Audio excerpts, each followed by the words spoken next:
राजस्थान के मेरता राज्य में एक राजपूत राजकुमारी का जन्म हुआ, जिसका नाम मीराबाई था। बचपन से ही उनका स्वभाव साधारण नहीं था।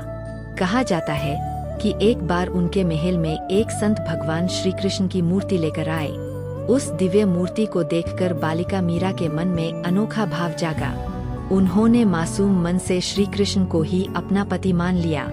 खेल खेल में वे कृष्ण से बातें करती, उनके साथ जीवन बिताने के स्वप्न देखती और उनके नाम का सुमिरन करने लगी। समय बीता। राज परिवार की मर्यादा के अनुसार मीराबाई का विवाह मेवाड़ के युवराज भोजराज से कर दिया गया। विवाह के बाद वे मेवाड़ के महल में रानी बनी।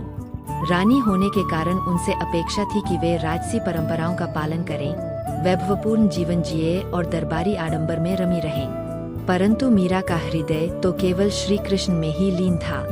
वे महल के मंदिर में घंटों भजन गाती, नृत्य करती और स्वयं को कृष्ण की दासी मानती। कुछ समय बाद भोजराज का देहांत हो गया। इस दुखद घटना के बाद मीराबाई पर अनेक संकट आए। समाज और परिवार ने उनसे वैधव्य के कठोर नियमों का पालन करने को कहा। उन्हें भक्ति छोड़कर राजसी मर्यादा में बंधने का दबाव डाला गया। पर मीरा के लिए कृष्ण प्रेम ही जीवन था। कहा जाता है कि उन्हें विष देने और अपमानित करने के अनेक प्रयास हुए, किंतु हर बार कृष्ण की कृपा से वे सुरक्षित रहीं।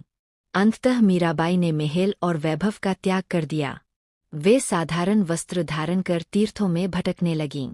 वृंदावन, द्वारका जैसे पवित्र स्थानों पर उन्होंने कृष्ण भक्ति का संदेश फैलाया। उनके भजन सरल शब्दों में गहरे प्रेम और विरह को प्रकट करते थे। वे कहती थीं, मेरे तो गिरधर गोपाल, दूसरों न कोई। यह पंक्ति उनके संपूर्ण जीवन का सार बन गई। मीराबाई ने समाज को यह सिखाया कि सच्ची भक्ति में जाति, कुल, धन और मान मर्यादा का कोई स्थान नहीं होता। ईश्वर से निष्काम प्रेम ही सबसे बड़ा धर्म है।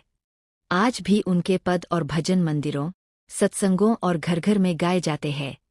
मीराबाई केवल एक रानी नहीं, बल्कि भक्ति आंदोलन की अमर ज्योति है, जिनका जीवन यह संदेश देता है कि जब प्रेम शुद्ध हो तो संसार की हर बेड़ी टूट जाती है। हरे कृष्ण।